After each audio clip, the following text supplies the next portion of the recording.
तुम्हाला बघायचे आहे की तुम्ही दिलेली असाइनमेंट मुलांनी पूर्ण केली का? हे बघण्यासाठी आपण चिंपल टीचर ॲपमध्ये कसे बघूया? तर चिंपल ॲपमध्ये रिपोर्ट्स ऑप्शन आहे. तर रिपोर्ट्सवर क्लिक करा. स्क्रीनवर तुम्हाला धिस वीक आणि लास्ट वीक ऑप्शन दिसत आहे. तर धिस वीक म्हणजे या आठवड्यात मुलांनी किती असाइनमेंट सोडवले आहे हे दिसणार.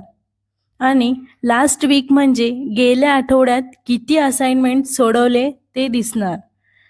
त्यानंतर तुम्हाला बघायचं असेल की कोणत्या मुलाने किती असाइनमेंट पूर्ण केली ते बघण्यासाठी स्टुडंट वाईज असाइनमेंटवर क्लिक करा आणि खाली तुम्हाला ज्या विद्यार्थ्यांनी कोणती असाइनमेंट सोडवली आहे ते तुम्हाला त्यांच्या नावावर क्लिक केल्यावर दिसेल.